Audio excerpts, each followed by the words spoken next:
siguiendo con las representaciones de los CREAs, ahora vamos a los últimos dos casos, que un poco la idea es que nos pongan sobre foco todo de lo que estuvimos conversando, bueno, cómo lo vienen llevando a la práctica, y volvemos también a los casos, a dos casos. Fer, Adrián, si quieren silenciarse por las dudas, está bueno. El primer caso va a ser un caso del CREA Santa Isabel, de Teodelina S.A., que bueno, administra Mariano de Bari, que lo va a presentar Mariano junto con Fabián del Valle, que es parte de su equipo, es el veterinario de la empresa, que bueno, es un sistema en plena zona núcleo. Y después del CREA El Abrojo, nos va a acompañar Pablo Moreno, con su caso también. Así que bueno, arrancamos con Mariano, sí, Fabián, si querés ir presentando, haciendo la presentación.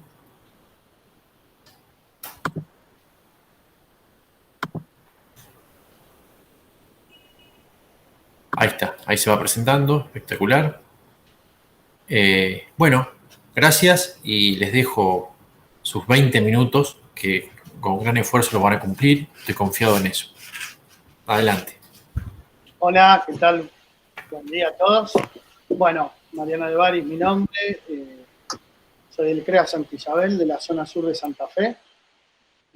Bueno, nuestra empresa es, por la zona que estamos, tenemos dos campos, uno en Santa Emilia y otro en María Teresa, de las cuales hay de todo, ¿no? Hacemos en agricultura trigo, soja, maíz, todo el cultivo. Principalmente lo que estamos enfocando hoy en día en nuestra rotación, la soja primera ya está desapareciendo, ya hace 3, 4 años. Y en tema ganadero, que es puntualmente lo de hoy, hacemos un ciclo completo, desde la característica nuestra de nuestro ciclo completo es medir absolutamente todos los procesos ganaderos, desde la genética hasta el engorde de novillos y poder llegar a la faena. El que va a hacer la presentación es Fabián, nuestro veterinario, Fabián del Valle, que está incorporado en el equipo hace 15 años, y él básicamente participa en todos los ganaderos de la empresa, así que los dejo con él. ¿Qué tal? Buenos días. Bueno, me presento, Mariano ya dio mi nombre es Fabián del Valle, soy médico veterinario y me desempeño en la actividad privada, y una de las empresas ganaderas con las cuales estoy trabajando hace varios años ya es Teodelina Sociedad Anónima. Como dijo Mariano, es una empresa mixta donde se hace ciclo completo en dos establecimientos. En uno se hace cría, que es el campo de Santa Emilia, y donde se hace la recría y terminación, que es el campo de María Teresa. Vamos a ir mostrándoles un poco el mapa donde se encuentran ubicados los dos establecimientos. Están en el sur de Santa Fe, en el departamento General López, ubicados más o menos a una distancia de 80 kilómetros entre uno y otro. El campo de Santa Emilia, donde se encuentra el campo de cría, que se llama 5 de abril, el establecimiento, es un campo agrícola donde tiene lotes, donde hay lagunas, como se puede ver en el mapa, y algunos lotes bajos con pelo de chancho. En fin, en este sistema es donde nosotros desarrollamos todo lo que es la cría de la empresa. Ese es un poco el mapa del otro campo, el del 14 de abril, que se encuentra en María Teresa. En este campo es un campo agrícola, pero como se puede ver en la foto, el margen inferior y el margen derecho presenta lagunas, donde en esos lotes que son bastante dispares es donde se realiza la recría y terminación con pasturas consociadas también.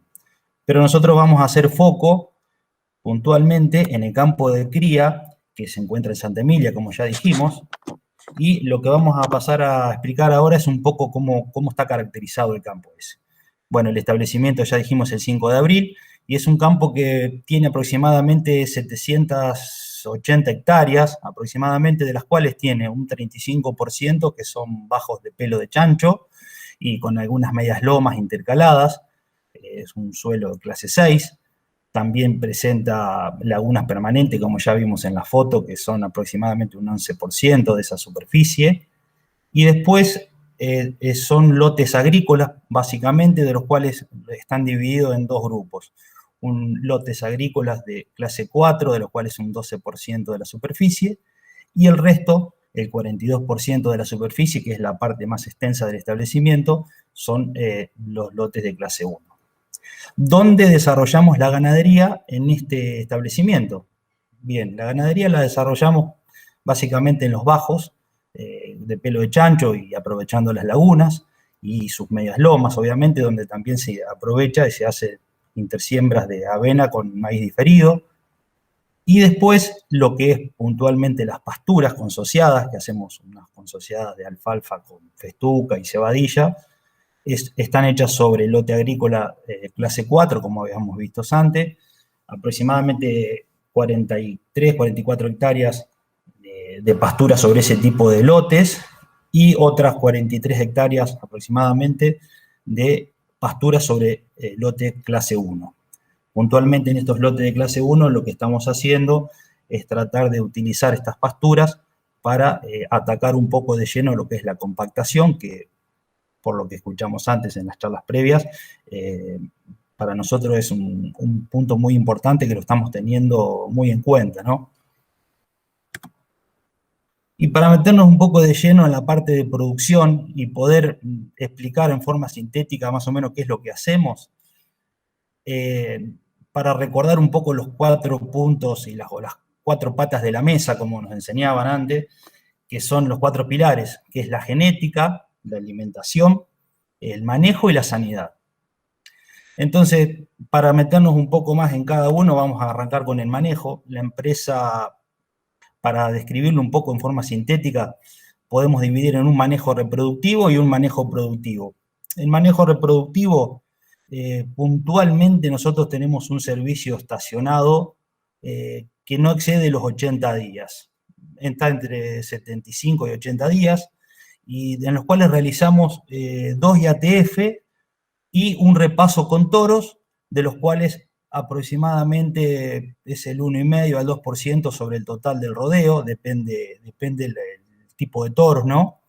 Y hacemos asignaciones de servicio. Las asignaciones de servicio la tomamos un poco de un plano que tenemos o un semáforo reproductivo, donde hacemos un registro individual de cada vaca, y ahí esa información nos sirve para tomar las decisiones de qué toro usar sobre cada madre.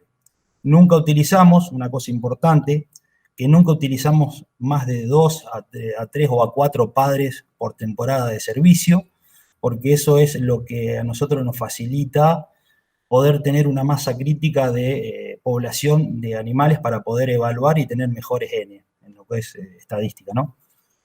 Con respecto a lo que es manejo productivo, hacemos mucho hincapié en todo lo que es pastoreo intensivo, o sea, todo lo que se come se trata de hacer intensivo, sea pasturas, maíces diferidos, los pelos de chancho, y bueno, ese otro punto que podemos apuntar y es a tratar de atenuar es la compactación, que es a través, como ya dije antes, a través del uso de pasturas, ¿no? Y algo que para nosotros es muy importante es la utilización estratégica que tenemos en el uso de bajos y de lagunas, porque creemos en el tema de que las muertes que se venían dando estos últimos años con el estrés calórico nos hizo tomar serias medidas en cuanto a lo que es estrés calórico. Bueno, esto es un poco lo que le había dicho del servicio. Hacemos un servicio donde arrancamos en el día 0 y hacemos 2 servicios separados 32 días. Después el repaso con toro, como le expliqué. Los toros son toros, todos son toros puros de pedigree. Acá en esta foto se puede ver un padre de la cabaña producido en el campo, de los cuales en la actualidad debe haber unas 250 hijas producidas, activas en este momento. El toro ya no existe más. Todos los toros, ese 1,5% que dije anteriormente, al 2% del total del rodeo que se utiliza después de las IATF, sí o sí tienen examen andrológico. No se puede meter un toro si no tiene examen previo. Y como dijimos, el periodo de tiempo era de 80 días. Esto es lo que le comenté del semáforo reproductivo, donde lo que hacemos es analizar las poblaciones de vacas, se puede ver donde están todas agrupadas por líneas de padre, y donde le asignamos, se llama semáforo, ¿no? Porque asignamos un color por fertilidad, donde le damos un color azul a las que se preñan en un servicio, un color verde a las que se preñan en el segundo servicio y un color amarillo a las que se preñan en el tercer servicio. De eso nosotros hacemos un número, un promedio de fertilidad, donde ese promedio de fertilidad es lo que utilizamos para tomar la decisión en el momento que asignamos el servicio. Quiero recordarle que la empresa, aparte de producir carne, tiene la cabaña donde todo el rodeo produce puro controlado y también puros de pedigree. También en este semáforo está la información, obviamente, de las crías, con sus pesos al destete y al nacimiento, que es toda la información que nos va sirviendo para ir evaluando a cada madre. Yendo un poco a lo que es el manejo productivo que les había comentado anteriormente, que hacíamos hincapié en lo que era la compactación del suelo, y viene muy bien esto recordarlo porque veo que son temas que sin habernos puesto de acuerdo, y yo creo que es una coincidencia, ¿no?, en todo lo que se viene hablando, la compactación de lotes agrícolas, y al margen derecho, en la diapositiva de la derecha de la foto, estamos viendo un lote que en realidad siempre se hizo agricultura, y que año tras año lo que veníamos viendo era que un año se sembraban 35 hectáreas, que es el total de lotes, y por ahí se inundaba, llovía, retenía agua, se perdían 5 hectáreas, otro año se perdían 7, se llegó a perder un año hasta 12 hectáreas, y lo que se decidió fue hacerle una pastura consociada con alfalfa, festuca y algo de cebadilla.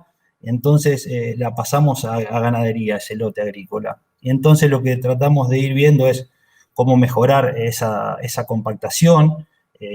Bueno, en la foto se puede ver, ahí hay una manchita negra en la parcela previa donde se encuentra el lote de vacas comiendo.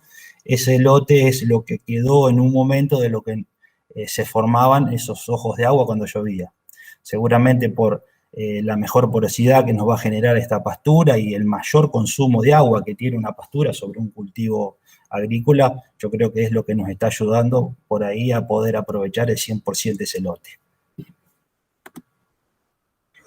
Cuando hablamos de pastoreo intensivo, lo que le habías dicho de manejo, en la parte de manejo productivo, hacemos mucho hincapié y, bueno, obviamente que utilizamos parcelas diarias con boyero eléctrico, no hay otra, y tratamos de alta carga instantánea, y bueno, de todo este manejo también nos sirve, sobre todo como son pasturas de alfalfa, ¿no? Tratar de utilizar esas medidas de manejo también como preventivo de lo que es el timpanismo, el empaste, ¿no? Utilizamos otros medios para eso, como pasar la hélice antes de entrar a la pastura en el día previo para orearla, que nos está dando buenos resultados, y evitamos después el desmalezado posterior. Otro de los puntos de lo que es manejo productivo es el manejo del maíz diferido. Como les habíamos dicho, lo hacemos siempre sobre los suelos inferiores, clase 4, clase 6. En la foto se puede ver bien y apreciar el fondo, que es una laguna, y en el mismo lote donde se encuentran esos manchones que son pelo de chancho. Las parcelas también las hacemos con boyero eléctrico. Si bien en la foto parece que hay pocas vacas, seguramente cuando la tomó el dron, seguramente las vacas habrán estado en la aguada, pero entonces parece que hay poca carga, pero se trata de hacer parcelas donde haya alta ocupación instantánea, ¿no? Bueno, uno de los problemas que tuvimos en este sistema es la hipomagnesemia, a pesar de ser una dieta que aparenta ser balanceada. Lo que pasa es que cuando las vacas ingresan, a veces atacan de entrada el verde y hemos tenido casos de hipomagnesemia. Así que lo solucionamos con la incorporación de sales de autoconsumo de magnesio, con eso anda muy bien. El manejo puntual del maíz diferido lo hacemos de la siguiente manera. Las vacas normalmente entran cuando tienen entre 5 y 7 días de paridas, una vez que ya se consolidó el vínculo entre la vaca y su cría, y ya cuando se tomó toda la información de ese ternero, el cual ya van todos sus datos volcados a una planilla para el ERA, para obtener DEPs de esos futuros reproductores. Normalmente este rodeo de vacas permanecen en ese sistema de maíces diferido. En promedio entran a fin de julio, algunas entran antes, otras entran después, pero duran aproximadamente 70 días, que es cuando estamos iniciando los primeros encierres para empezar con las primeras IATF, allá por el 20 de septiembre, más aproximadamente. Una cosa importante que quería remarcar en el manejo del maíz diferido es cómo distribuimos los lotes. Antiguamente los manejábamos de una manera que nos resultaba incómodo y teníamos problemas con terneros abandonados y eso, y lo que hicimos es, porque teníamos separado las puras de Pedrigue por un lado, las puras controladas por otro, y las vacas bases por otro. Entonces lo que hicimos ahora es unificar esos rodeos por fecha de parto. Hacemos un corte 40 días antes del inicio de la IATF, y todas esas vacas son las que van a entrar en el primer manejo de IATF. ¿Qué hacemos con esto? Evitar arrear hasta los corrales terneros muy chiquitos, con las consecuencias que ya sabemos que eso produce. En esta diapositiva lo que le estamos mostrando un poco es cómo aprovechamos también el recurso del pelo de chancho, que son unas cuantas hectáreas del campo. Entonces, lo que hacemos con este pelo de chancho y estos lotes, energéticamente y en materia seca aportan muy poco, entonces lo que tratamos de hacer es utilizarlo básicamente para lotes de parto. Las vacas entran allí 20 a 30 días antes de la aparición, las soportamos y las sostenemos con rollo de alfalfa, que son los que se van haciendo en la temporada, y ya empiezan a consumir sales de magnesio para estar preparadas para cuando paren, de ahí pasar al sistema del maíz diferido con avena. Es una forma esta de poder darle un poco más de valor a esos lotes que de otra manera tienen poco aprovechamiento. En otro momento también que se pueden utilizar es cuando se desteta la vaca, que bajan sus requerimientos, entonces por ahí también hacen una pasada por estos pelos de chancho, pero son muy poco productores estos lotes. Y por último, lo de las lagunas, como decíamos, la utilización estratégica de los bajos por el tema de la temperatura y el estrés calórico, para nosotros es muy importante. El tema genética, Teodelina tiene un banco genético producto de su programa, donde se mide todo en un sistema pastoril, se mide fertilidad en las madres y también en los padres, sobre todo en las IATF. Utilizamos esta genética para producir carne, además de producir carne también se hacen reproductores, semen de toros donantes, en cuales algunos se encuentran en centros genéticos, en concesión, y embriones. Todos los embriones puros de Pedrigue se generan in vitro, por la técnica in vitro, y todos los animales, ya sean puros controlados y puros de Pedrigue, presentan DEPS, y además los puros de Pedrigue están todos con genómica. Esta es un poco una planilla de medición por padres que le comentábamos, donde hacemos medición de producción por líneas de padres, donde medimos desde el destete hasta su venta, el comportamiento de los novillos de determinadas líneas genéticas. Un poco una foto de reproductores que salen a venta en los remates, toros, algunas vaquillonas puras controladas, también que son vendidas en remates. Y bueno, el tema de alimentación, para ir cerrando un poco el tema de alimentación, que es otra de las patas de la mesa famosa de producción, hacemos un balance forrajero 2 veces al año y tratamos de apuntar a tener que las vacas lleguen con una condición corporal al parto de 3, 3,5. Para nosotros es muy importante esta condición corporal, porque aparte de producir genética, a producir carne, producimos genética, y para nosotros es muy importante esa fertilidad instantánea que tenemos que lograr en los rodeos, sino también en la fertilidad futura de sus crías, ya sea de machos o de hembras. Acá tenemos una vaca con una condición corporal, comiendo maíz diferido, que es más o menos el estado que nosotros logramos de que lleguen al parto. Lo que es el otro establecimiento de María Teresa, para ir viendo un poco el cierre de lo que es alimentación, todo lo que es recría y terminación se hace a pasto, con una suplementación estratégica en otoño e invierno, utilizando silo y algo de grano. Tratamos de que la dieta desde el ternero, desde que nace hasta que se vende, sea un 80% pasto y un 20% de grano. Ese es más o menos nuestro objetivo. Un lote de novillos ya listo para venta con suplementación, están en una pastura un poco pasada, pero ese es el tipo de novillo que se produce en el campo. Y para ir cerrando, la última pata de la mesa, la sanidad, y siendo un poco breve, establecimientos libres de brucelosis y tuberculosis, tenemos un calendario sanitario reproductivo, y bueno, prestamos especial atención, sobre todo como son los dos campos, tiene mucha entrada de agua, a la leptospirosis, que hemos tenido bastante problemas y bueno, lo hemos podido solucionar. Y en la recría, sobre todo, hacemos foco en lo que es las parasitosis, haciendo rotaciones de droga, conteo de huevos, y haciendo uso estratégico de las drogas y no desparasitando en forma sistemática que no da ningún resultado. Bueno, y con esto yo le quiero pasar a Mariano De Bari para que haga el cierre, que le va a comentar un poco los márgenes y un poco el cierre de lo que queremos mostrarle.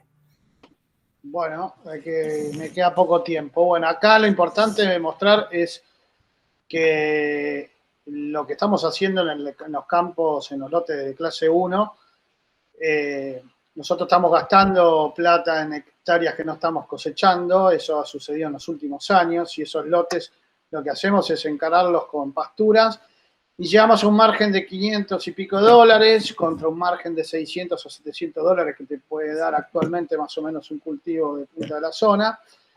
Y bueno, pero esos 600 o 700 dólares es sobre lo cosechado. Cuando le sumamos lo sembrado, impacta más, el sembrado y no cosechado, impacta más en el resultado. Entonces buscamos una estabilidad así como esta, de 500 dólares constante y recuperación del suelo. Después se valorará o no cuánto incidió la recuperación de ese área.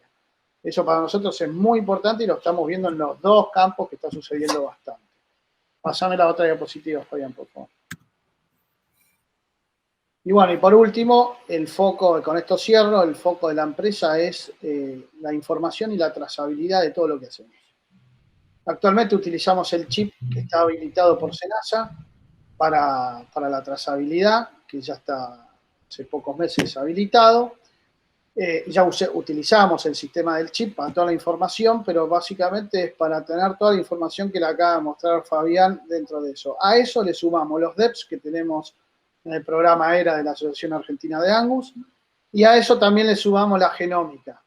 Todo eso es como poner una hoja de calcar una arriba de la otra, y con eso tomamos las definiciones de nuestras líneas genéticas.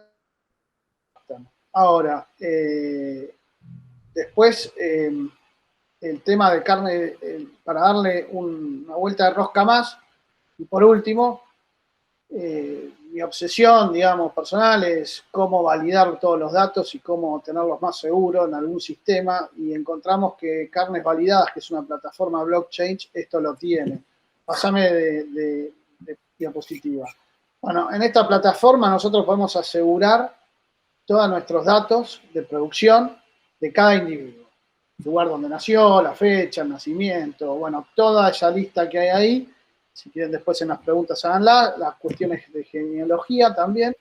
Pero el objetivo de eso es que el siguiente comprador de la hacienda tenga un código QR con todo el token, que se le hace el token del animal, y el siguiente comprador tiene toda la misma información con un código QR, supongamos que es ya directamente un frigorífico, que ojalá se acoplen a esto, y le va a ser mucho más fácil tanto al productor el día de mañana poder captar más precio, porque va a tener más información, y el consumidor va a poder empezar a elegir de qué origen quiere los animales y de dónde, de qué establecimientos o de qué lugar y demás. Esto me parece que es una gran herramienta para los ganaderos, no tiene costo, el costo es tiempo, no nos asustemos, el costo va a ser, por lo que estuve conversando con la gente de la plataforma, no más de medio kilo a 1 kilo de carne por animal, pero si el valor agregado existe el día de mañana, bueno, sería bienvenido. Nosotros empezamos a hacer esto porque sabemos que no tiene costo, pero queremos estar preparados para el futuro, así que el futuro es inmediato. Pasa la última. Y bueno, antiodelina medimos todo, pasa la última, Fabián, disculpa, la última de todas. Y bueno, y queremos volver a esto que hacíamos antes en el campo y no estar más virtualmente, porque creo que en el campo estas reuniones CREA son mejores, así que esperemos que volvamos a esta situación. Les quiero agradecer a todos y bueno, les paso con Santiago. Bueno, buenísimo, Mariano. Gracias. Gracias, Luis, también, Fabián. Perfecto. Muy claro. Más vale que hay un montón de cosas para seguir viendo. Mientras Pablo va compartiendo su presentación, Pablo, si quieres ir compartiendo.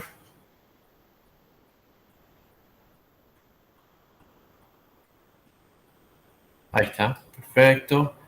Ahí vamos viendo tu presentación.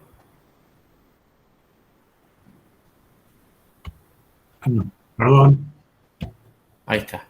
Bueno, buenísimo. Ahí estamos con Pablo con un sistema en otra zona bien distinto. Es un poco lo que queremos mostrar. Es la diversidad que tenemos, que hay en general en los sistemas y en la región también. Pablo. Bueno, lo primero, ubicarlos donde estamos ubicados nosotros, que es en el centro oeste de la provincia de Córdoba, en lo que se denomina la Pampa Loésica Plana, cerca del límite con Santa Fe.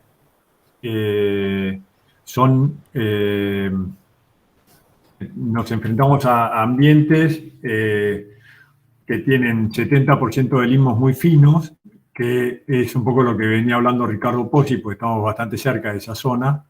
Tenemos problemas de napas dinámicas, problemas de sales, y esas sales son los que nos dan los distintos complejos de suelos.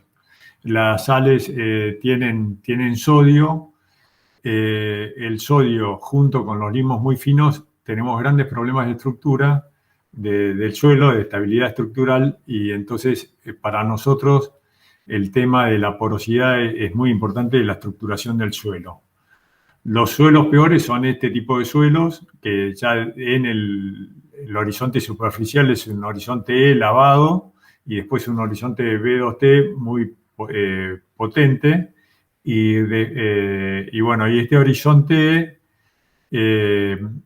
está o en superficie en los peores suelos, de que son peladales o pelo de chancho, o un poco más abajo, y eso nos empieza a permitir hacer algo de agricultura o poder intervenir un poco más.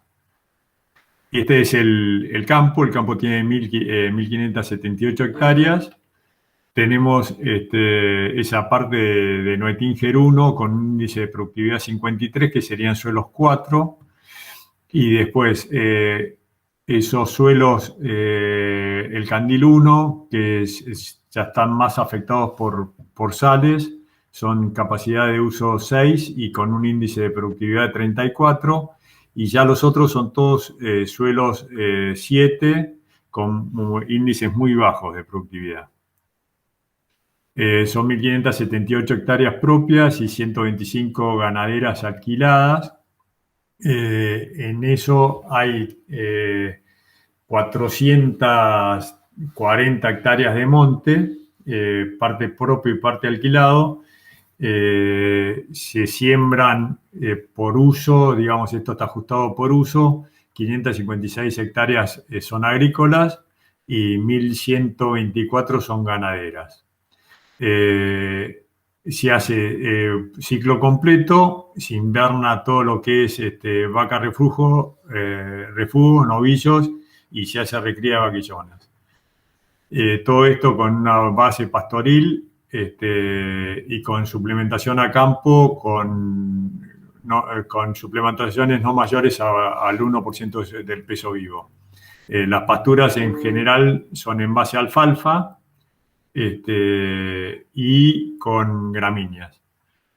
Tenemos 3 tipos de rotaciones según el ambiente. En los mejores ambientes, que serían los suelos 4, la típica, que es trigo, soja de segunda, maíz, arriba del maíz, begras para pastoreo, y después le sigue una soja de primera. Cada 10 o 15 años de agricultura se hace una pastura que dura 4 o 5 años estamos tratando de que dure lo más posible para recuperar un poco lo que planteaba Ricardo Pozzi, la recuperación de la materia orgánica de la fertilidad de los suelos, ¿no? Después tenemos unos ambientes más intermedios, inferiores, donde se hacen pasturas que duran 4 o 5 años, se sale con maíz tardío. A ese maíz tardío normalmente se le siembra una cebadilla por avión, que se pastorea. A esa cebadilla la pastorean las vaquillonas de primer cría. Después se hace una soja tardía, después, cebadilla, soja tardía, o puede ser cebadilla, maíz tardío, y a los 5 o 6 años se vuelve de nuevo a pastura. Y en los suelos más inferiores, que serían ya los que tienen gran predominio de suelo 7, se sale también con un maíz tardío, también se siembra cebadilla por avión, se hace una soja tardía pero de ciclo corto y se vuelve a pastura. Este es el uso del suelo. Acá lo que pueden ver es cómo está distribuido todo lo verde en la parte derecha de la pantalla son las pasturas. La otra parte es la parte agrícola.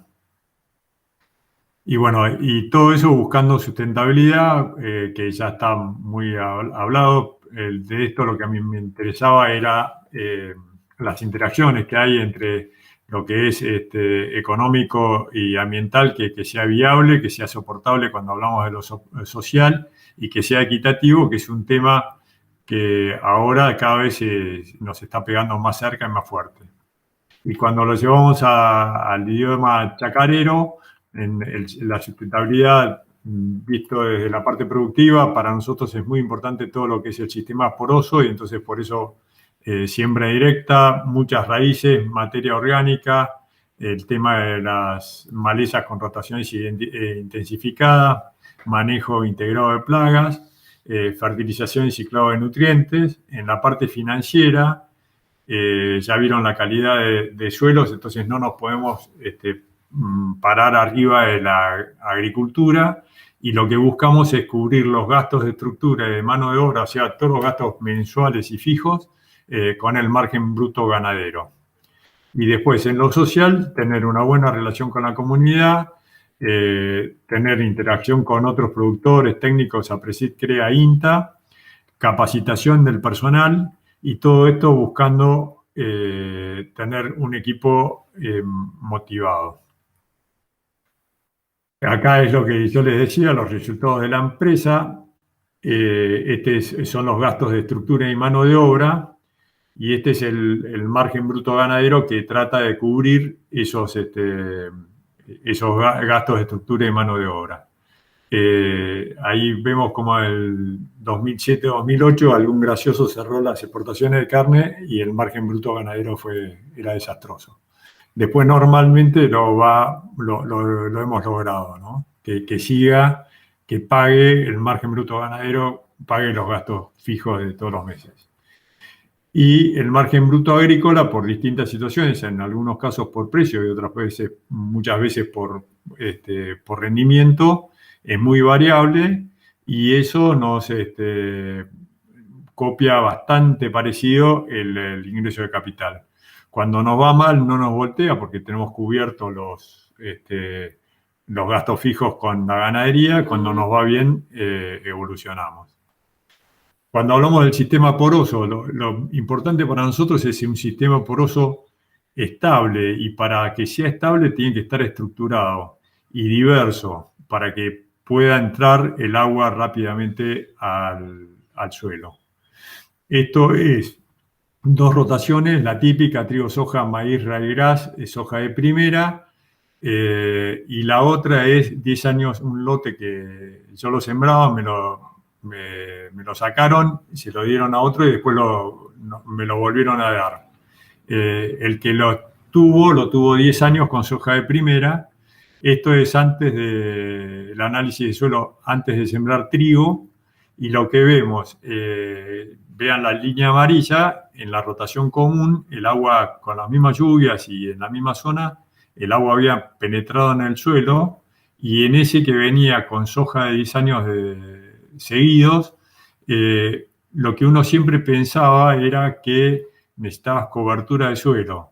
Y no, lo que nosotros acá percibimos es que el suelo se te sella, te queda sin poros, sobre todo en la cabeza del horizonte B, y el agua ahí es donde no entra. ¿Cómo lo solucionamos? Dándole de comer al gusano blanco con dos ciclos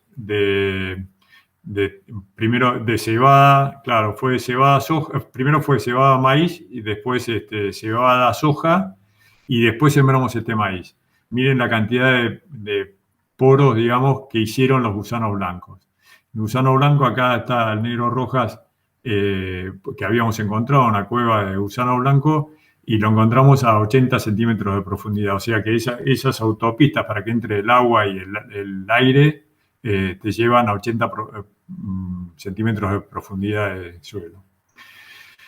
Esto es lo que hacíamos antes. En invierno se pastoreaban los rastrojos desnudos.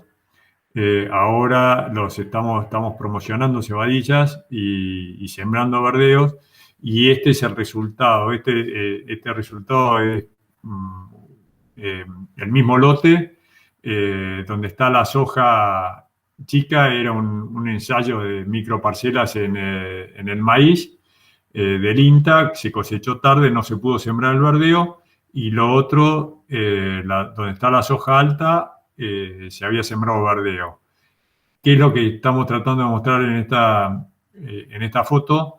La importancia de las raíces. Acá fue un año relativamente seco, pero tuvo una lluvia importante en octubre. Bueno, la parte que tenía porosidad, que se la daban las raíces del verdeo, la pudo aprovechar, y la parte que no tenía cobertura, que no tenía raíces vivas, no la aprovechó porque el agua no entró. Y ahí tenemos los 7-8 quintales de diferencia que siempre teníamos cuando pastoreábamos los verdeos sin cobertura, a lo que pasa ahora, que normalmente tenemos los mismos rendimientos. ¿Cómo se hace? Bueno, se sale de la pastura con un maíz tardío.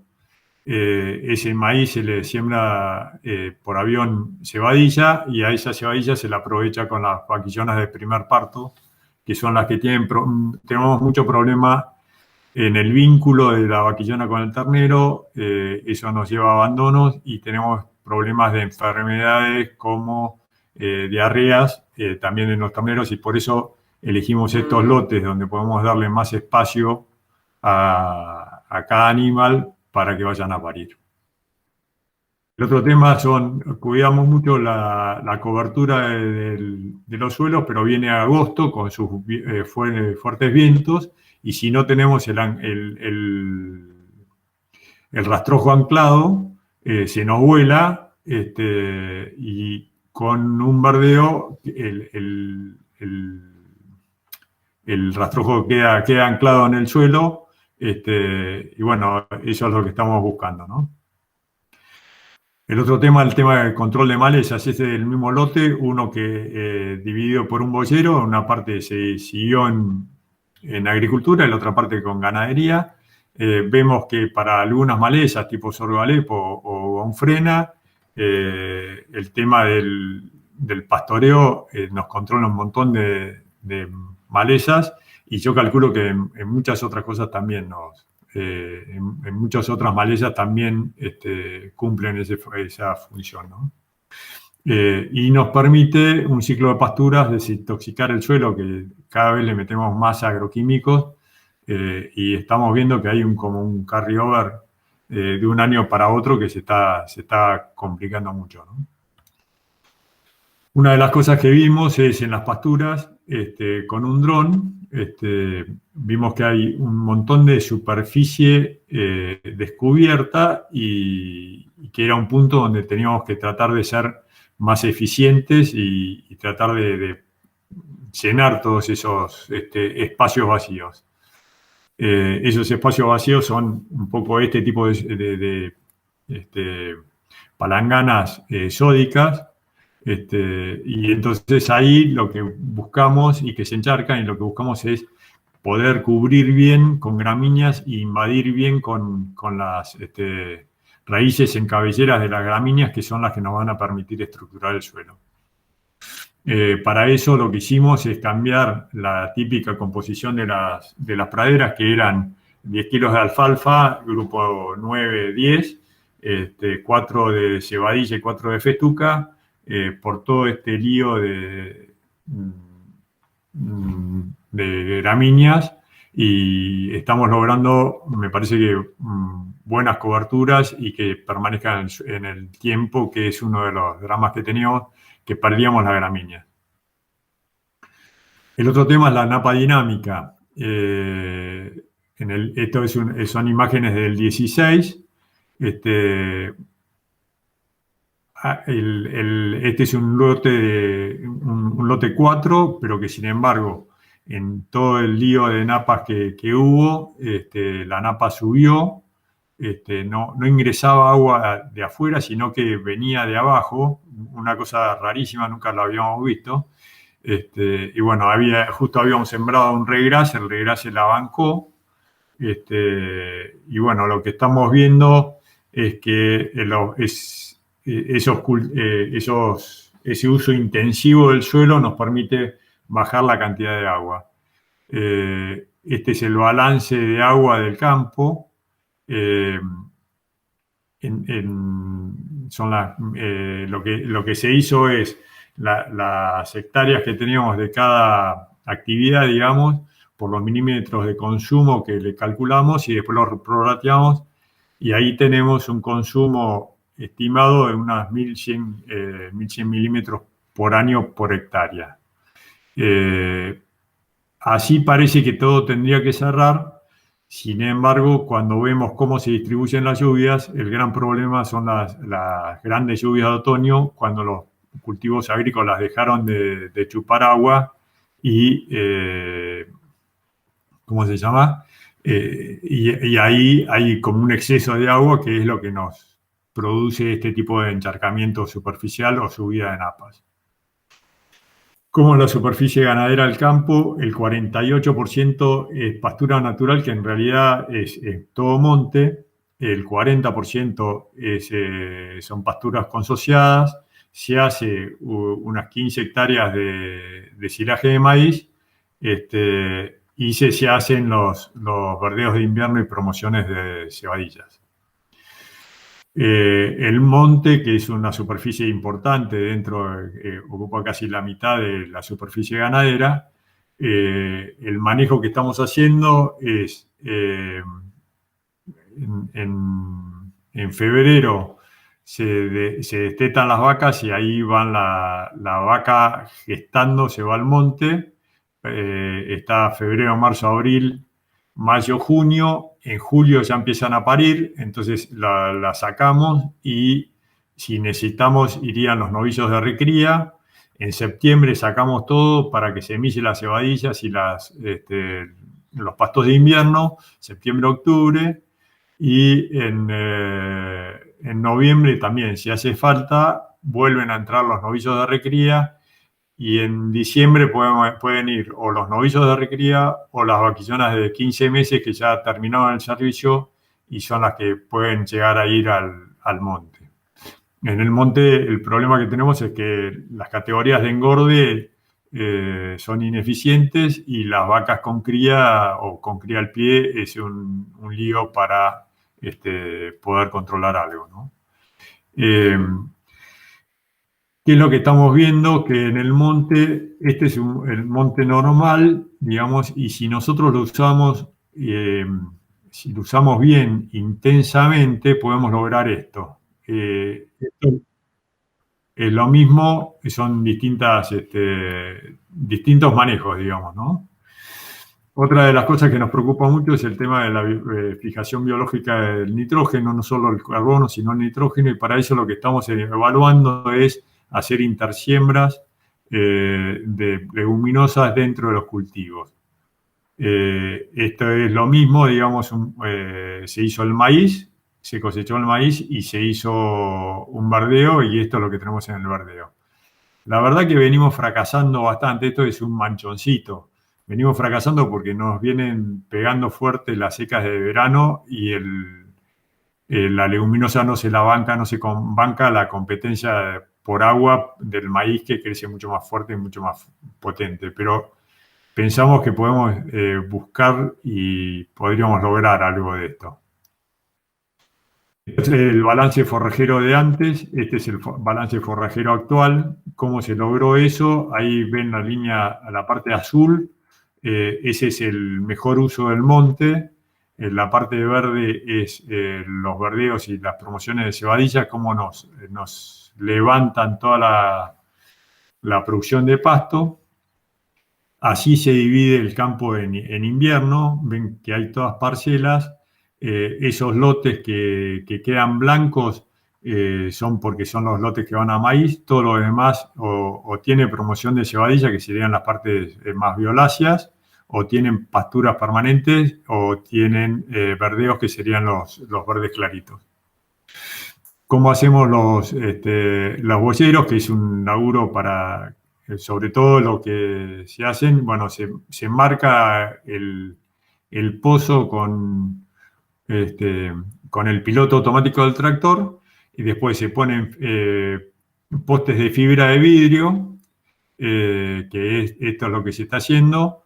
Se les hace un tajo al costado y se pone el hilo y se le pone una chaveta, que ahí se ve en la parte derecha cómo queda calzado el asunto, con lo cual sacamos la chaveta y después sacamos el alambre y podemos enrollarlo fácilmente para armar y desarmar boyeros que no son permanentes, ¿no?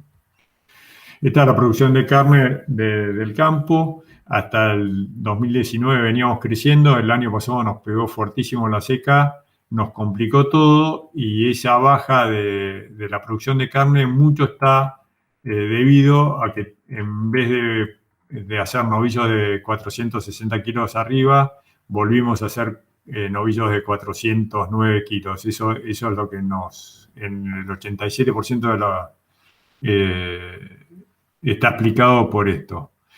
Después también influye mucho la cantidad de vaquillonas que tengamos para la venta y el precio promedio de las vacas, pero esto ya es menos porque es menos la variación. En general las vacas se venden o en 440 o 500 kilos, pero no es tan pesada como el tema de los novillos, y son menos en la categoría.